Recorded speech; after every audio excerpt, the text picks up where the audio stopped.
Hello viewers, আসসালামু আলাইকুম রহমতুল্লাহ। আমার ইউটিউব চ্যানেল সমাজ দর্পণ টিভির পক্ষ থেকে আপনাদেরকে ধন্যবাদ। আমি সমসাময়িক বিভিন্ন ধরনের টপিকস নিয়ে আলোচনা করি, সামাজিক, পারিবারিক, ধর্মীয়। আজকে সমাজে বহুল প্রচলিত একটি গুরুত্বপূর্ণ বিষয় সুদের কুফল, এই শিরোনামে কিছু আলোচনা করার চেষ্টা করব ইনশাআল্লাহ। সুদের প্রচলন মানব সভ্যতার প্রাচীন ইতিহাসের সঙ্গে ওতপ্রোতভাবে জড়িত।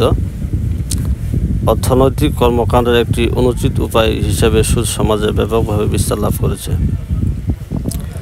ইসলাম সহ বিশ্বের বিভিন্ন ধর্ম ও দর্শন সুদকে ঘৃণার দৃষ্টিতে দেখে এবং নিষিদ্ধ করেছে। সুদের মাধ্যমে এক শ্রেণীর মানুষ আর্থিকভাবে লাভবান হলেও সাধারণ মানুষ তথা সমাজের জন্য এটি চরম ক্ষতিকর ও ধ্বংসাত্মক। সুদের ধারণা: সুদ হল ঋণের উপর অতিরিক্ত টাকা নেওয়া, যা কোনো প্রকৃত বিনিয়োগ বা পরিশ্রম ছাড়া লাভ হিসেবে অর্জিত হয়। একে ইংরেজিতে বলা হয় ইন্টারেস্ট। সাধারণত ঋণদাতা ব্যক্তি বা প্রতিষ্ঠান নির্দিষ্ট সময় শেষে মূল টাকার চেয়ে অতিরিক্ত অর্থ ফেরত পায়, সেটি সুদ। সুদের খারাপ বা কুফল দিকসমূহ: অর্থনৈতিক বৈষম্য সৃষ্টি। সুদের কারণে ধনী আর ধনী হয় আর গরিবরা আরও গরিব হয়ে যায়। ধনী ব্যক্তি মূলধন বসিয়ে রেখে কেবল সুদের মাধ্যমে আয় করে, কিন্তু দরিদ্র ব্যক্তি ঋণ নিয়ে তা পরিশোধ করতে গিয়ে দারিদ্র্যের চক্রে আবদ্ধ হয়। সমাজের শোষণ বৃদ্ধি। সুদ একটি নিষ্ঠুর শোষণমূলক পদ্ধতি। এটি ঋণ গ্রহীতাকে এমন অবস্থায় ঠেলে দেয় যেখানে সে নিজের শ্রম সম্পদে কেবল ঋণ শোধে ব্যস্ত থাকে, ফলে সে কখনো উন্নতির মুখ দেখে না, নৈতিক অবক্ষয় ঘটায়। সুদভিত্তিক অর্থনীতি মানুষকে পরিশ্রমহীন আয় করাতে উৎসাহিত করে। এতে আত্মত্যাগ, সহানুভূতি ও সহযোগিতার মানসিকতা কমে যায় এবং মানুষের মানবিক গুণাবলী নষ্ট হয়। অর্থনৈতিক স্থিতিশীলতা ব্যাহত হয়। সুদভিত্তিক ব্যাংকিং ব্যবস্থা আর্থিক সংকটের অন্যতম কারণ। সুদের হার বৃদ্ধি পেলে বিনিয়োগ কমে যায়, বাজারে মন্দা সৃষ্টি হয়, কর্মসংস্থান হ্রাস পায়, ফলে দেশের সামগ্রিক অর্থনীতি ক্ষতিগ্রস্ত হয়। ইসলামে হারাম ঘোষণা। ইসলামে সুদকে স্পষ্টভাবে হারাম ঘোষণা করা হয়েছে। কোরআনে বলা হয়েছে, যারা সুদ খায় তারা কিয়ামতের দিন বিকারগ্রস্ত অবস্থায় তাদেরকে দাঁড় করানো হবে। সূরা বাকারা।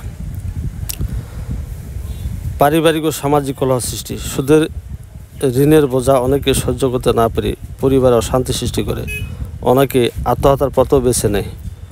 সমাধান: সুদমুক্ত অর্থনৈতিক ব্যবস্থা গড়ে তোলার জন্য ইসলামী ব্যাংকিং ও মাইক্রো ক্রেডিট ব্যবস্থা চালু করা যেতে পারে। মানুষকে সুদের ক্ষতিকর দিক সম্পর্কে সচেতন করতে হবে এবং ইসলামী মূল্যবোধে অনুপ্রাণিত করে ন্যায়ভিত্তিক সমাজ গড়ে তুলতে হবে। সুদের কুফল ব্যক্তি, সমাজ ও রাষ্ট্র তিনটির জন্যই ভয়াবহ। এটি শুধু অর্থনৈতিক ক্ষতি করে না, বরং মানব ধর্মীয় দিক থেকেও ক্ষতি সাধন করে। তাই ব্যক্তি ও সমাজের শান্তি সুখের জন্য সুদ থেকে বাঁচা অত্যন্ত জরুরি। নিঃসন্দেহে সুদ এটি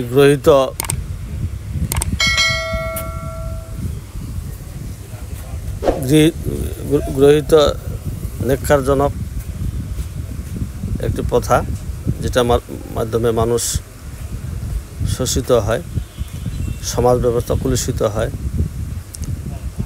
ইসলামী শরিয়াতে সুদ ব্যবস্থা সম্পূর্ণভাবে হারাম। কোরআনের ভাষায় আহলাল্লাহু বাইয়া ওয়া হারামা রিবা, তোমাদের জন্য ব্যবসা হালাল করা হয়েছে এবং সুদকে হারাম করা হয়েছে। যদিও আমাদের সমাজে অনেক মানুষ রয়েছেন যারা স্বল্প সময়ে ধনী হওয়ার জন্য পায়তারা করে, ফলে তারা সুদের ন্যায় এই ঘৃণিত জঘন্য পন্থায় জড়িয়ে পড়ে, ফলে তাদের ইহকালও ক্ষতিগ্রস্ত হয়, পরকালে ক্ষতিগ্রস্ত হয়। আমরা চাই শোষণমুক্ত, সুদমুক্ত একটি সামাজিক রাষ্ট্রীয় ধর্ম ব্যবস্থা, যেখানে অর্থনৈতিক শক্তিশালী একটি কাঠামো থাকবে, ইসলামিক ধর্ম অনুসারে যেটা পরিচালিত হবে, যেখানে কোনো অন্যায়, কোনো ধরনের হিংসা, অন্যের হক নষ্ট এমন